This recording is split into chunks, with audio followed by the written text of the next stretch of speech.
Well, good afternoon and welcome. I'm Kim Hunter-Reed, Commissioner of Higher Education for the state of Louisiana. We're very happy to have you all with us. Our task force is working to develop an action plan to support higher education in moving forward with climate action in this very important time. We've been learning from many stakeholders, and today we will continue our learning journey as we are welcoming our fourth listening session, and we're so happy that you all have joined us. We have a phenomenal panel for you to help us understand the systemic risk to higher education from climate change and what leaders can do to make sure that students, communities, and institutions are supported. So we are joined today by President Julio Frank from the University of Miami, a student at the University of Texas at Austin, Anya Gandavati. In addition, we have Duke Ryder with us, who is Special Advisor to the President at Arizona State University.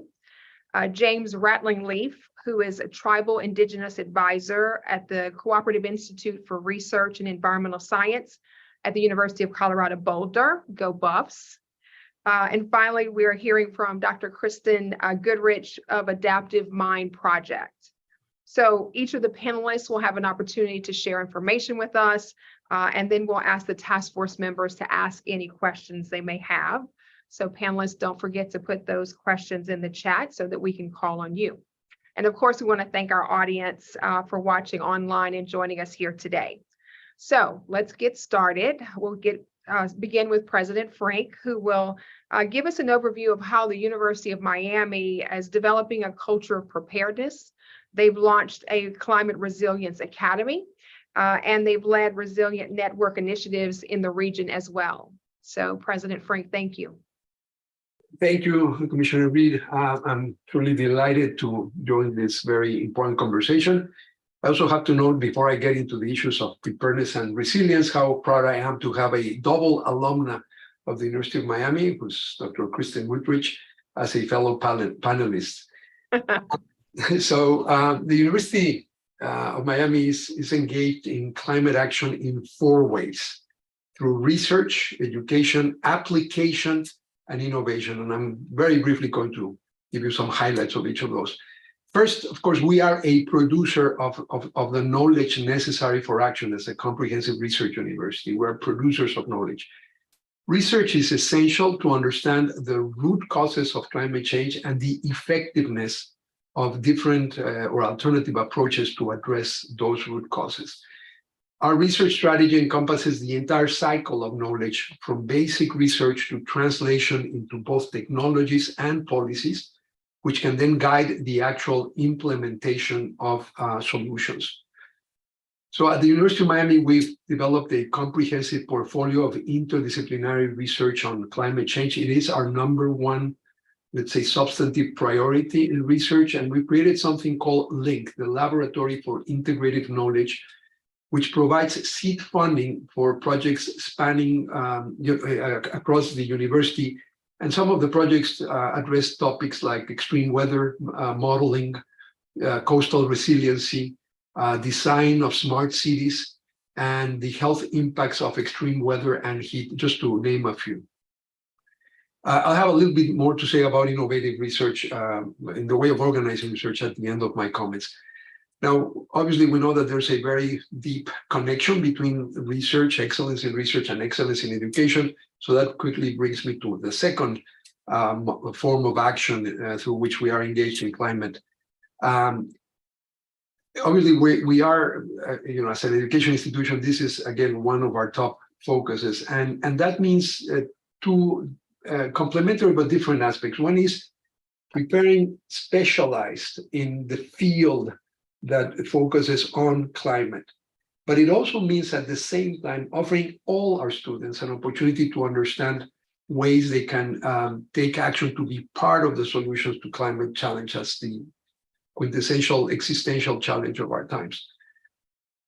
And third, the third mode of action is that universities are usually major institutions in their communities. In our case, we are the 3rd largest employer in Miami-Dade County, and that applies to most universities. They are important institutions in their community. So we ourselves use and apply the research which we produce. We're not just producers of research. we're also users of that same research.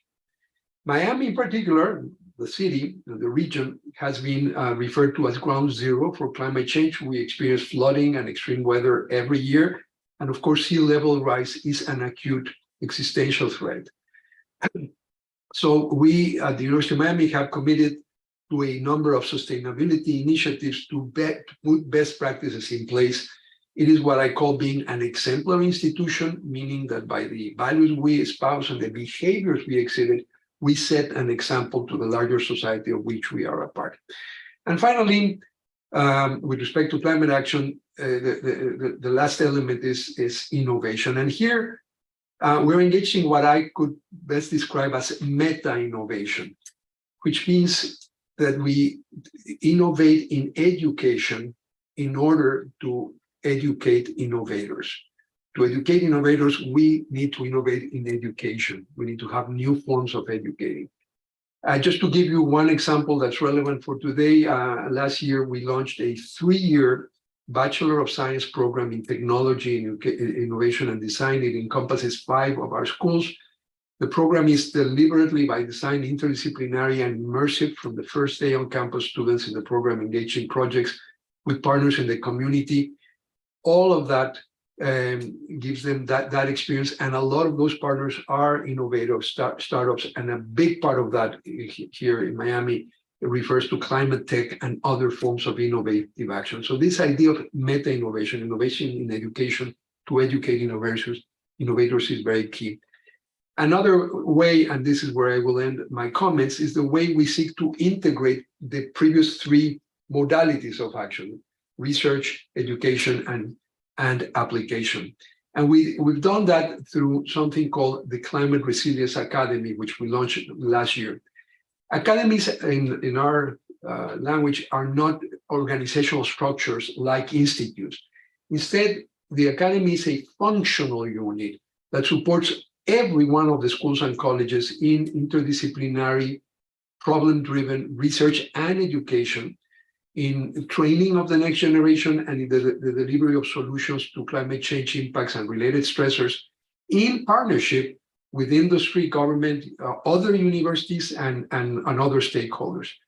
So far, we have over 85 of these interdisciplinary projects that address climate or related resilience issues.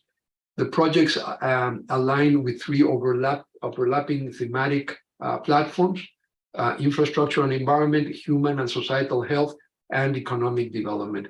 We recently welcomed the Academy's first executive director, Michael Berkowitz, who built the 100 Resilient Cities initiative, and later the Resilient Cities Catalyst, from ideas into global movements. So, we are keenly aware that universities have an important role to play as generators of knowledge, as educators of the workforce that will deal with climate change, as fundamental institutions that apply that same knowledge to their own internal workings, and as innovators that are at the cutting edge of solutions in this space. I look very much forward to exploring better ways of collaborating to drive progress. Thank you very much. Thank you very much, President Frank. Exemplary institution indeed. A lot for us to talk about there. Thank you. So next we will hear from Anya Gandavati, who is an environmental science major, a junior. And she'll tell us about the daily climate-related stresses and the work that she's doing and learning about as she is navigating campus life in Texas. Anya? Thank you for that introduction. Hello, everyone. Thanks for the opportunity to represent the voice of students as we experience the climate crisis at universities today. I'm excited to talk to you all about this issue because it's one that currently shapes every single aspect of my life, and most importantly, provides some high-level action steps. I'll be covering 3 major focus areas: housing, infrastructure, and employment, as they relate to addressing these systemic risks. So this version of a college experience is all that I know. College is 7-hour study sessions, ramen for dinner, not enough sleep, but it's also waking up early to get to campus before classes start and planning to leave late to avoid the hot sun. I live in Texas, and as those of you from Arizona, Florida, other states in the South may know, our summers are only getting hotter. So on top of the climate anxiety and midterm stress, students like myself are experiencing fatigue and heat stress that's affecting our health, well-being, and motivation. Universities also are often highly gentrified pockets with unaffordable housing. And personally, despite living in the big city of Austin, I live in a food desert. With unaffordable rent and food, extreme temperatures, failing infrastructure, we need to ask questions about what it means to support students inside and outside the classroom and continue to make going to university a viable and safe choice for students. So despite all of this, why do we continue to choose college when we're made to feel like a degree in sustainability limits our career options rather than sustainability being something that's integrated into every degree? When recent crackdowns on equity initiatives have caused many, especially BIPOC students, women, and students with other marginalized identities to feel unsafe and unwelcome. When university endowments and what our education represents don't align with our values, or when we feel like a university is ignoring the issue of the climate crisis and brushing it under the rug. Well, conversely, what can we do to make a university appeal to a sustainability-minded student? How can we address the systemic risk that the climate crisis poses in a holistic way that looks at a student's entire experience on campus? I know you all have talked about education and developing a curriculum for the future, which President Frank also touched on. So I'll move past that. But outside of this, we need to climate-proof our infrastructure and build resilient campuses. So now I'm going to talk about those three solution areas of housing, infrastructure, and workforce development. So housing. UT Austin just accepted its largest incoming class this past year, but all of our apartments are full. And even if we can find an apartment close to campus, rent is highly inflated. Students here are paying as much for housing as they are tuition. So then students have to live further. But with this, it's hard to get access to campus and most importantly, access to campus resources like food pantries, mental health resources, the Gender and Sexuality Center, emergency health care. It also inhibits our ability to build a community, a climate community even. So when students make the choice to go to college, we need guaranteed and affordable housing on or near campus. It's a big ask, I know, but it's extremely important to build resiliency. So secondly, infrastructure. We need to ensure that there's no threat of classes being canceled for weeks because our power grid or our HVAC systems have failed, which, speaking out of personal experience, has happened multiple times. Resilient infrastructure looks like reliable public transport, shaded parking lots, shaded sidewalks. It looks like actual safe bike lanes that students can use to commute to and from campus. And then lastly, workforce development. It's about equipping students to work in a world dealing with the climate crisis, and that goes beyond the time we spend in classrooms. Students, especially sustainability-minded students, are itching to get out and practice what we're learning in class, but we either lack the technical skills to do so or can't afford to spend time away from class. I see paid student intern and research positions as integral to the future of climate resilience at universities. It's an equitable and just way to incentivize sustainability work while creating movement and momentum on campus. But it goes beyond that. You can pay students interns to do a job, but integrating career building skills into it is key. Green funds can incentivize the continual support of sustainable ideas and innovation and can even finance these paid positions. My jobs on campus are financed by green funds. So yeah, to conclude, these are three clear areas where students like myself can feel immediate and tangible improvements in resilience. And during these years of our lives, students need to be prepared with not only the technical and curriculum related skills required to combat the climate crisis, but also the emotional well-being, health, and community that we can't take for granted on a college campus. So with all of that being said, I look forward to your questions and I will pass it back to Commissioner Reed. Thanks. Thank you, Anya. Very good information. I really appreciate your thoughtfulness and that what you shared with us. Thank you. Okay, we'll now hear from Duke Ryder, who will discuss Arizona State University's rationale behind their ambitious commitments to scaling sustainability operations and programs. So, Duke, over to you. Thank you, Commissioner Reed. I really appreciate it. I do have some visuals. Sometimes that helps to expedite the conversation, but I really appreciate Dr. Frank's remarks and Anya's. I think what you're going to see here relates to very much what they're talking about. As a former dean, I now work directly with residents, and this is our charter, and I'm focused on what you see in white there, the relationship between the university and the surrounding municipalities, wherever they might be, locally or even nationally, and how do we find beneficial relationships. But for this particular conversation, I might ask this question, and I think Dr. Frank was addressing it. To what degree should your surrounding environment directly impact what you do as a university? And that's especially true, I think, if you're where we are, where we were in the news a lot this summer. I think we've now had well over 58 days above 110 here, and you've all seen our water issues. So how could we ignore that? Obviously, we would not.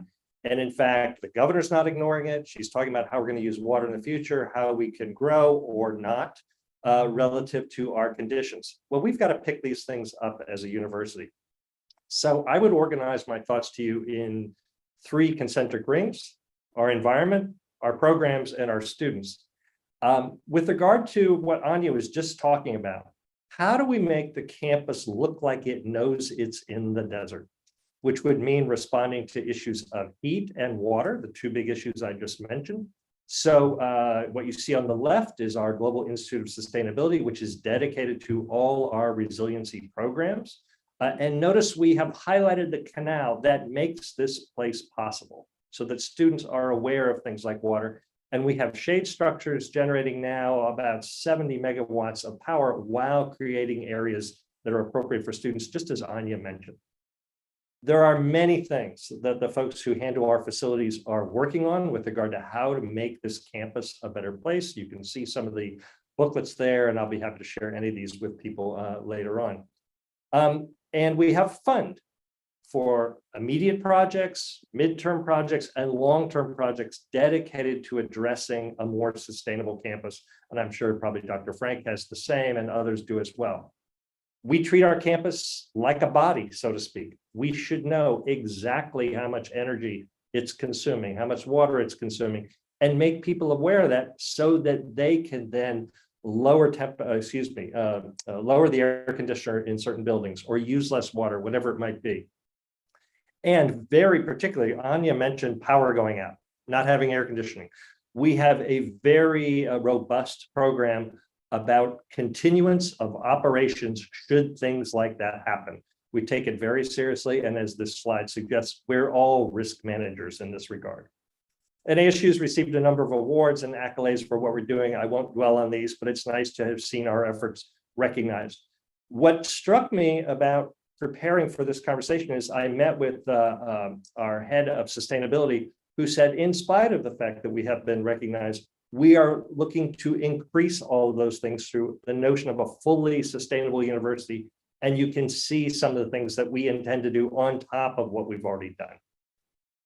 The academic programs, obviously, this university needs to respond to water. The governor has dedicated $40 million to ASU to focus on how we are going to address our water future. And we're working on that right now. I'm participating in that myself. And our faculty, one of them in this case, David Handula, is the chief heat officer for the city of Phoenix. I know Miami has one as well, but this is one coming directly out of the university and the city. And so we are actively participating in what it means to live in an environment which unfortunately is never going to become any cooler in our lifetimes. So how do you prepare for that, especially if you're in Phoenix? I'm sure Dr. Frank thinks the same about Miami. We're building up programs of every dimension around sustainability, and I won't dwell on these. They're in that building I showed you, and you can see the many programs, including carbon capture, that are happening on this campus. We're doing this in real time right now.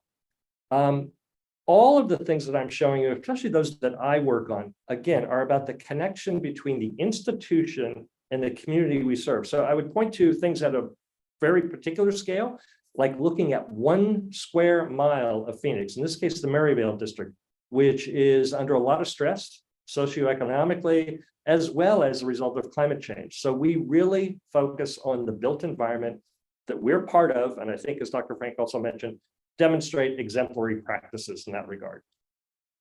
And then when it gets to students, which I think you wanted to talk about, the first thing you have to look at in our case is, who are your students? And as you can see from this chart, most are not coming from privileged backgrounds, which already puts stresses. I think Anya articulated this beautifully in terms of what they're contending with before you even get into the issue of climate change, this daily experience of living on campus. We have all the things I think a university should have with regard to student support, and we work extremely hard on this. And you could have seen us really cranking that up during COVID. We did not close down. We supported all of our students, and you can see us continually trying to message the community of care that we put together here. But here's one thing that's quite interesting relative to us, but I think others as well. The definition of a campus. We have an enormous online program. In addition to our 85,000 students on campus, there's almost that many working on their degree off campus. So what is the definition of a campus if your students aren't just locally with you? We have, again, gone out of our way through 360 Life Services to support students who are ASU students, but who are not physically with us. And this has been an essential component of our online activities.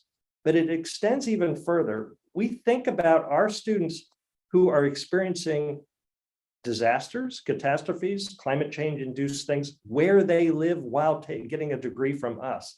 And so we're building up programs and have had to do more of this to address students who are experiencing climate change issues who are not in the Phoenix area.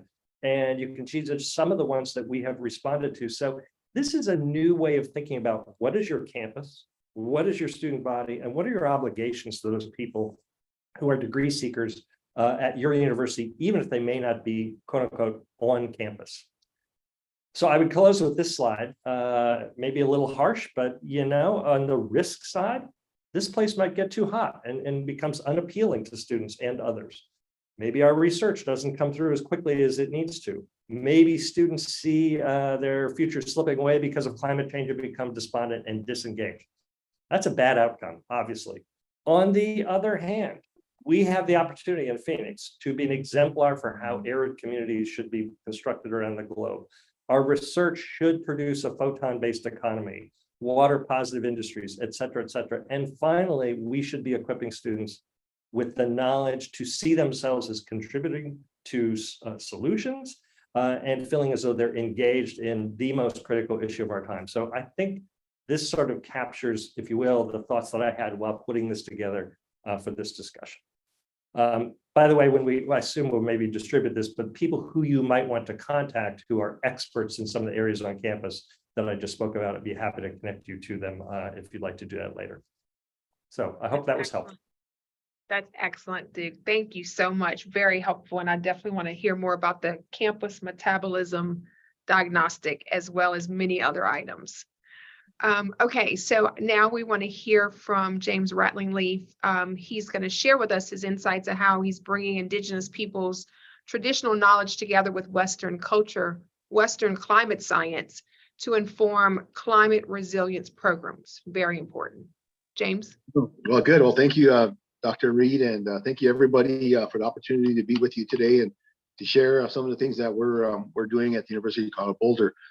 By way of introduction, I'm from the Rosewood Sioux tribe in South Dakota, and one of the things that we do in our culture is introduce ourselves in our language. So I'll say, "How me dakia pichante washte na pechi zapalo James Rattling-Leaf imacha pinasuchangu Lakota oyate hemata." I greet you today from my heart with a handshake, and I am known as James Rattling-Leaf, and I'm from the Rosewood Sioux tribe.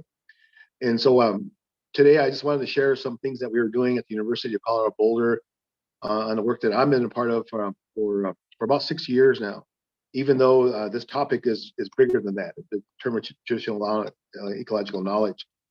So I'll begin by saying that I'm starting a new role at the University of Colorado Boulder as a Tribal Indigenous Advisor to CERES, which is, and I apologize for the acronyms, but that's the where we live in as well.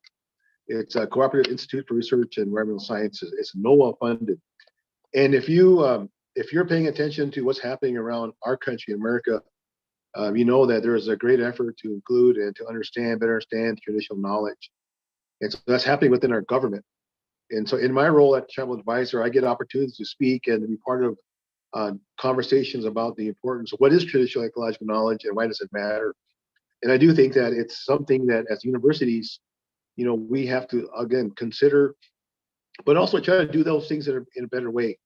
I like the idea of risk, or using those terminologies to really understand where we're at today when it comes to climate. And if you know the climate sciences arena, and you know the University of Colorado Boulder has tremendous climate resources, climate data, and climate publications. So I believe we're at the right place. Second of all, as tribal nations, the Denver metro, if you know that area very well, the Denver metro area has at times a very large indigenous population in the Front Range. So that's also a reality of how indigenous people are moving, changing, and it's very dynamic in terms of where they come from and where they're at right now. And so as a university, how are we set up to respond to those opportunities? How are we set up to respond to those research questions? How are we set up to respond to support tribal nations and tribal colleges in this whole area of climate and climate risk, climate adaptation? So in my role, there's a paper called Boundary Spanners, and it's work done in the coastal area of Washington, state of Washington, Vancouver area. And university scholars and indigenous leaders got together and began to try to understand the people side of this work. We always talk about process and methodology when it comes to incorporating traditional knowledge, but what about the people, and what kind of people is required to do this work more effectively? We know, and if you know our history of indigenous people, you know that we struggle in terms of recognition, in terms of respect and relevance, in terms of who we are and what we want to do in this time. In my role, I get the opportunity to work with scientists and science programs and research teams to help craft and shape what research needs to be done and what should be done with indigenous people.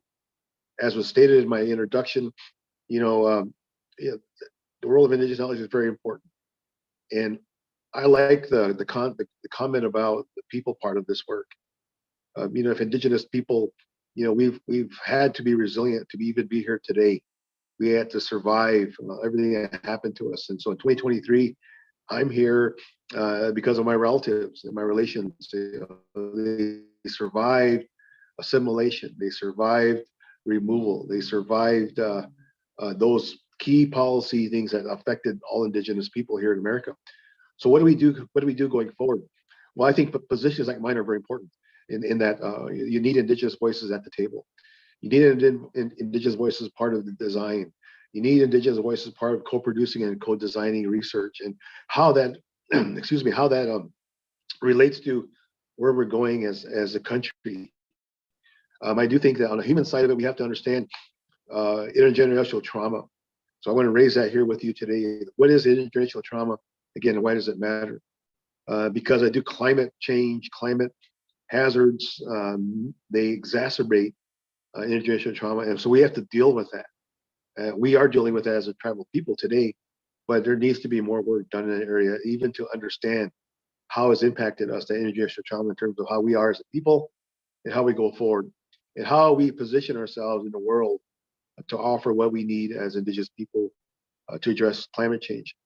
I think the university, again, at Colorado Boulder, seeks the type of a future where indigenous people are part of not only the research, the programming, the faculty, but also the students. It's really good that this panel includes students, because I know that when we talk about the work that needs to be done, we want to make sure that the student voice is heard and represented in this work. And I'm really glad that this panel brings the student in perspective, because that's very important. There's some other things that I want to share with you as well. What's happening around the world and what we're working to embrace at University of Colorado Boulder is something called the United Nations Declaration of Rights of Indigenous People, UNDRIP, in terms of a shorter version, UNDRIP. Again, it's recognized by at least 150 nation states and supported by the indigenous people in those nation states to advance indigenous interests. So I do think that as universities, when it comes to climate change, we need to go deeper into how we apply and implement UNDRIP in our programs. The universities can model that. The universities can model how we work with UNDRIP and how we work with traditional knowledge in all aspects of our university. Because the university is connected to community, then obviously we can make that impact, again, broader and deeper. And that's where we want to go at the University of Colorado Boulder. One final point before I all stop is that we're seeing again in our country the importance of indigenous knowledge. As a university person, I get to sit on workshops and teams and One of the things that I'm really excited to share with you today is the role of Department of Interior. And with this new administration, the Biden-Harris has opened up the opportunity to elevate traditional knowledge and federal decision making. That's a big deal. And I've been working in this space for 25 years now. I've never seen anything like that in my lifetime. So here we go, administration pushing, proposing, advancing this agenda about traditional knowledge. And so universities have to embrace this. They have to figure out how they're going to work with that. And that requires people.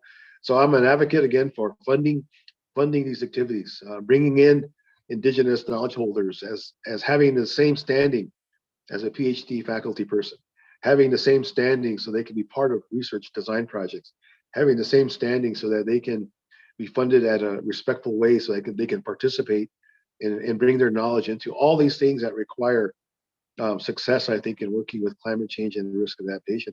So we're excited at CU Boulder and I'm excited particularly because this is really, I believe, my first opportunity to do something like this, which hopefully will spread to the university community. Me being a part of this new role, I'll have access to these things and to understand again how we advance an Indigenous agenda for all people. Because when I believe when Indigenous people are better, we're all better. So Doctor, I'll stop there.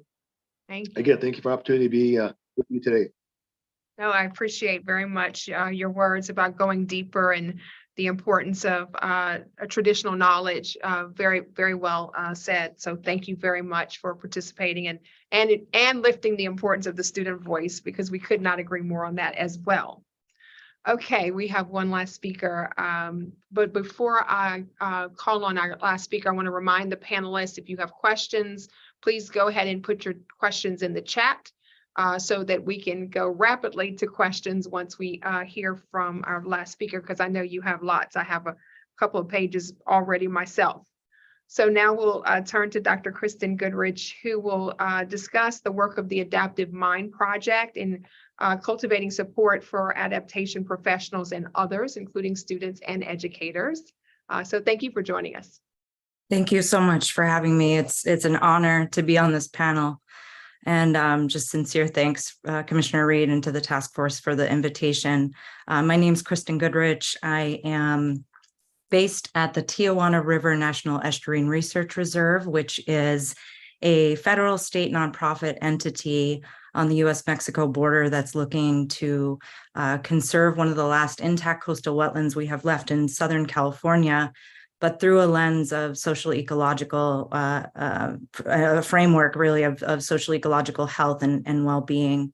And President Frank, I just wanted to acknowledge the role that University of Miami had in my journey and my growth, and particularly as it relates to what I think is so critical to addressing some of our challenges, including climate change, which is multiculturalism, science-based decision-making, and also different ways of knowing. So my journey started at University of Miami, and I ended up here in Southern California, where for the last 15 years, I've been working really as a climate practitioner or professional, climate adaptation professional, as the science of assessing vulnerability has kind of morphed into thinking about how we will adapt. But I'm also in a place right now where I'm teaching, and I'm teaching for an asynchronous online asynchronous master's program at the University of San Diego. And so have that vantage point as a teacher, but also as a learner. I decided some time ago that I felt I needed to really enhance the skills I wanted to think about implementing in climate adaptation work, which is really the mental health impacts of doing this work. And so while I'm teaching, I'm also learning, and that's a core value I hold. And I'm doing that in right now training to become a multicultural community counselor. So hopefully I can bring some of these different identities and perspectives into what I'll share with you all today about the Adaptive Mind Project, which is a project that, and I'll just say that I'm representing an amazing team of climate professionals, social scientists, natural scientists, and also psychologists and mental health professionals who have come together to try to address what we have been on the ground observing for many years among the climate adaptation profession, which is increasing rates of burnout, and the experience of having anxiety, depression, and at times other mental health impacts related to the work that we do. And this is largely because we see the loss of environment, we see impacts on communities, but we're also in a unique role where we are communicating about climate risk and climate impacts on a daily basis. And so through some of our research, we have really come to characterize this as a major challenge in the field. And what I think is probably most relevant to this group and this conversation is the idea that I think there are some parallels for the education field and for higher ed, especially as we think about the unique roles that individuals play in the workforce, really. And so what we've been doing through the Adaptive Mind Project is trying to develop and cultivate the skills and capacities that are needed for constant, traumatic, and transformative change. And what that looks like is really trying to emphasize collective care in addition to individual care. And in thinking about how we might apply this to those who are working at universities and in universities and with students, and Anya, I think you pointed to this exactly, you know, the experience of students themselves. We really need to emphasize collective care in addition to individual care, and to think about mental health and the role of mental health services as not just something someone seeks as an individual, but something we can all do together.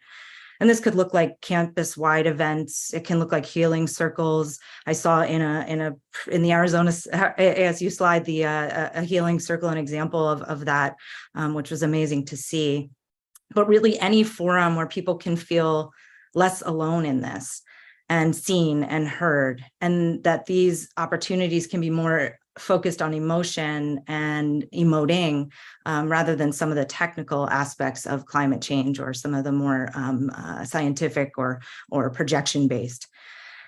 Secondly, I think, you know, what we've learned from Adaptive Mind and working with communities and within certain professional circles and with practitioners is that we really, I think, also need to support higher ed professionals campus-wide. This can include educators and staff. And I think especially thinking about them as really at times first responders to students in crisis. And increasingly, I think they need to be informed not just about multiculturalism, but trauma-informed and climate-informed. And we're seeing increasingly programs that are in place to help, you know, not just counselors, but those who are in these really critical student support roles to be educated in this way as well.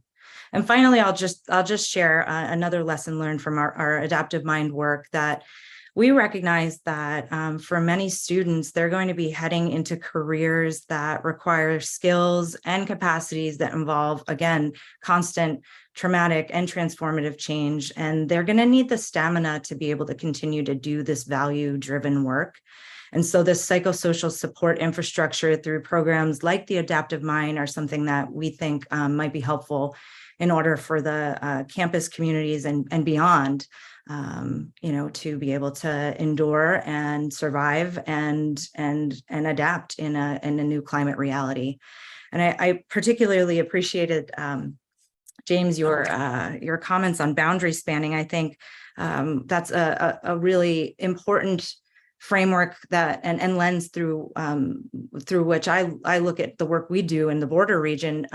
You know, boundary spanning can be something that we think of beyond just in our place, the infrastructure that divides us, but thinking about boundary spanning disciplines, but also in a lot of ways psychological boundaries, and really kind of integrating that as a core component in how we're going to be able to address climate change more holistically, more compassionately, and more in community. So thank you for the opportunity to share a little bit about what we're learning through the Adaptive Mind Project, and look forward to our discussion. Excellent. Thank you very much. Okay, task force members, if you have questions, put them please in the chat. I'll ask the first question. Obviously, as we're thinking about climate-related systemic risk, systemic change, I wonder from President Frank and also Duke, Tell me about what led to the kinds of investments that you all have made and the kinds of change. Was it that you saw risk and you wanted to get ahead of that? I mean, what was the catalyst for the work that you are doing that is systemic change in higher ed? Well, in the case of the University of Miami, I started 8 years ago, and I came from another institution. And in my initial exploration and engagement with all the relevant constituencies, the unanimous focus, when I asked the question, what can the university do that's important for this community, both with internal constituents like the students and faculty and trustees, and external constituents in government, in civic leaders and business leaders, unanimously, the topic that came up was climate change. For Miami, this is an existential threat. We are truly ground zero. If you look at the effects of climate change, we are right there. Extreme weather events, the changing ecology of diseases. We've seen, we've been in the city with Zika and other vector-borne diseases within the United States. And then the heat stress that was already mentioned by Anya and others, and Wellington. This is ground zero. So there was no question that was the focus, and we had already some assets. We have a world-class School of Marine, Atmospheric and Earth Sciences. Kristen Goodrich studied there.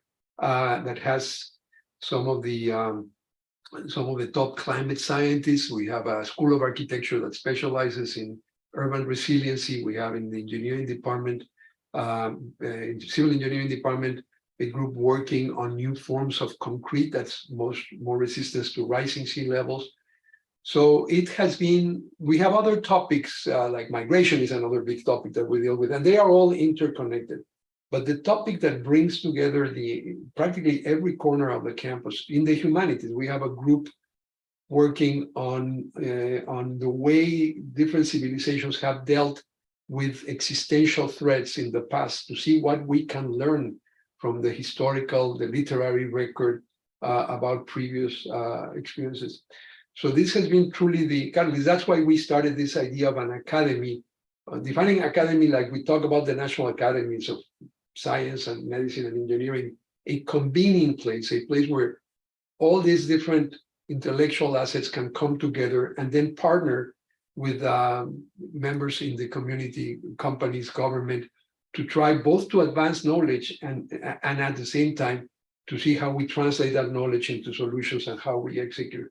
So for us, it's been the driver. There's a question from Charity Ropati that what can I give examples in which we have from Joanny Mahoney of what we have applied from our own research. All the modeling we do on hurricanes, we have one of the largest modeling facilities for hurricanes. We apply to our own preparedness because we are frequently experiencing hurricanes ourselves. The innovations in building structures, we apply to our own construction. What we have found out about carbon neutrality, we apply to our own policies internally. So the list goes on. We really try to be users of our own research, and obviously the research that generated research is the ultimate global public good. So we try to learn from everything that's going on elsewhere in the world. That's great. Thank you for answering that. Yes, thank you. Duke? Sure. I think the most important thing that President Crow did when he got here in 2002, and I was one of the first deans he hired, was to turn the institution inside out. Universities are sometimes thought of as, and maybe appropriately so at times, insular, and or people often note the walls that surround them. And so by first declaring that we were going to be part of the community, and then to physically demonstrate that, I spearheaded our downtown Phoenix campus. We had no presence in the urban core of the 5th largest city in the United States. Now we've got 12,000 students there. So it's an overt invitation to engage with the university. But if you're then going to do that, then how are you going to help the community address the issues that we just spoke about, especially water and heat? So you've demonstrated that you're going to be engaged. Now let's put some real meat on the bone to that. And so many of our programs are helping mayors, helping city councils, helping nonprofits and others to address these very specific issues. But first of all, you have to convince, I think, the community that you're sincere about that engagement and that it's going to demonstrate results. The governor is certainly counting on us to help build a roadmap for the future of water in a place that sorely needs to figure this out. I'll just conclude this by something Dr. Frank just said.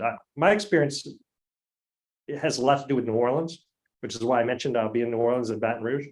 Yeah. We knew that city was ill prepared for what happened in 2005. We've known for a century that if you live in the West, you should really think about watersheds because it's a finite resource. Our inability societally to really grasp the lessons that can be learned if we're willing to look at what's happening around us, I think is a unique problem that universities have to take on. How do we take what we know and then, as hard as it might be, apply that knowledge to changing our behaviors, to bending the curve on things that climate change is bringing our way? So I think that's a real significant project, probably runs throughout this conversation. That's great. Thank you. Okay, I see Dr. Kimbrough has a question. You can unmute and ask your question, Walter. All right, Anya, this is for you. I guess in the first question too, did you finish high school in Texas? I did go to high school in Texas, yes. Oh, okay, so the question is, I'm thinking about Duke's presentation, and he talked about one of the possible negatives for Arizona is that if they don't deal with the climate crisis, then it might make it less attractive for potential students. But if the University of Texas is having record enrollments and the governor is explicitly saying, we're not doing climate anything, we're not doing DEI anything, how are you and your peers talking about being students there? Is there consideration of leaving the state to go to college somewhere else? Because it doesn't seem like there will be enough of an incentive for the governor or the political leaders in the state to do anything different when people are breaking their necks to go to UT and they don't have to do anything. Yeah, that's a great question. I think a lot of the decision to go to a college in-state is simply affordability, and that won't change anytime soon. So big state schools will continue to attract students and attract students of lower income and students who can't afford to leave to where it's cooler or easier to work. So we can't really write that off. But to address your point, I think when a student doesn't evolve its resiliency over time, it does become less attractive and it does burn students out. However, I think the good thing that comes with this difficult to work in political climate is that those who are here and continue to work here, all of our mentors on campus, really know what they're doing and are here because they want to do the hard work. And those are the people that us as students model ourselves after. You know, it would be easier for me to dream of a world where I could move to a different state after school and just continue to work there. And that would be quote unquote easier, but someone needs to do the work here. And I think as long as we have mentors on campus that are pushing for that to do the work where it's difficult, because that's when you're enacting real change, that's one way we can deal with it. Another thing is to integrate climate action into every level of decision making. So even when the governor is making these broad sweeping statements about DEI and climate work, us as grassroots individuals, people in the community, have so many things already in motion and at different levels of decision making, so that, you know, on a day-to-day basis, students don't have to be so affected by it. You know, it might look like we have to change the name of our office to be more politically congruent, but we're still doing the work. Hope that answers your question. Yes, that's a great one. Thank you very much. I think there was a question, Charity, about mental health. You want to unmute? Yeah. Anya, I really appreciate your words. I'm also an undergrad, so it's good to hear from another youth. I was just wondering what universities could do to better support student mental health amidst the climate crisis. I definitely understand the burning out factor, But I guess on a community level back at your school or just universities in general, I'd really value your perspective on that. Yeah, I think also Kristen would be great at answering this question. But I think from my perspective, it's meeting students where they're at. Whatever you bring to school every day, whatever you bring to climate movement every day is enough. And it also is rebellious and resilient to be joyous in times of climate change and against all odds. So exactly what Kristen was talking about, having avenues and forums for open discussion to be joyous and not feel guilty, but also a brave space to express your own fears and the things that you're experiencing in your day-to-day life. I know I get a lot of that with the climate community that I've built, and so much of that is because I live by campus and I'm fortunate enough to work with these people. But I think opening up spaces to anyone and everyone who wants to just drop by or get a job there is really important. That's great. Thank you, Anya. Kristen, I wonder if you'll add on to that. And then James, I know you mentioned intergenerational trauma, so I'd love for you to add on to that as well. Yeah, Kristen? absolutely. Thank you. Yeah. Anya, that was beautiful and really powerful. I think it speaks so much to the importance of community in this.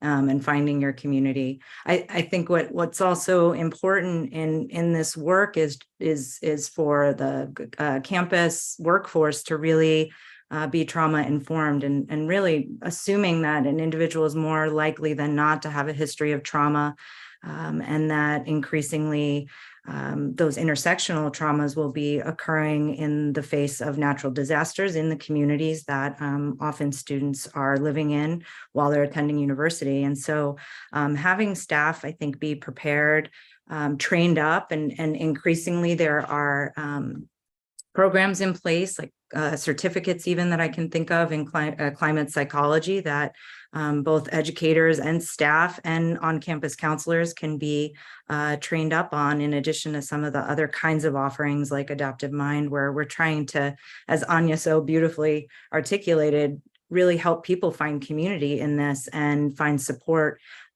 with each other. And so, and I think it's going to take a very multifaceted approach, but an acknowledgement that this is a real lived experience for so many individuals, and in the context, of course, of intergenerational trauma as well.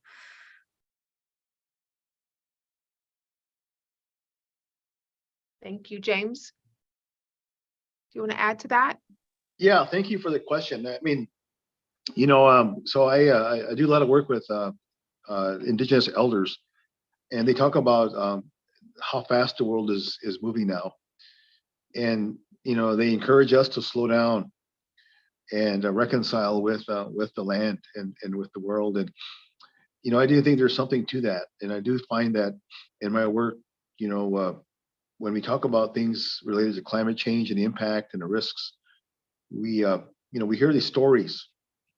And I do think that part of the solution to this work is story, the role of story in all this, and how we tell our story. Each culture has a story, each place has a story. And I do think that we need to tell that story. We need to listen to that story. And in that, I think we can have ideas and direction to go where we go as a humanity. And I think Indigenous people have a role to play. I'm an advocate, obviously, for Indigenous people and our knowledges. And so I do think that the world is slowly recognizing the important role of Indigenous people, especially when it comes to intergenerational trauma. Our practices, our protocols, and the things that we do to help us cope with what happened to us, I think is still valid today. And as a university, we're always exploring how we bring that in a respectful way, not to appropriate it, not to abuse it. And how we do that is we bring the people in to help us with that, not to do it on our own, but to work with the people. And I think that's part of the pathway I think we have to embrace as a country here in America, but also as a world. Thank you. Thank you. Okay, I want to ask about, I know, Duke, you mentioned the campus metabolism instruments. So I'm curious from your perspective, Duke, and also from President Frank, about systemic response or systemic change tools and instruments, and how you're thinking about and how you're integrating those into your campus? Yeah, campus metabolism is but one example of what we do. I'm trained as an architect, worked as an architect and city planner for many years.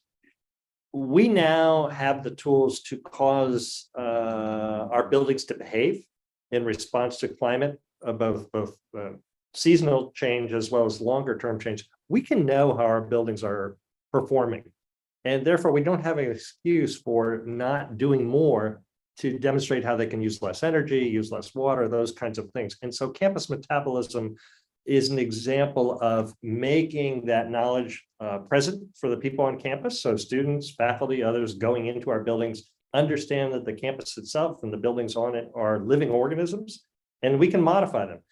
Sometimes the hardest thing to manage with buildings is human behavior.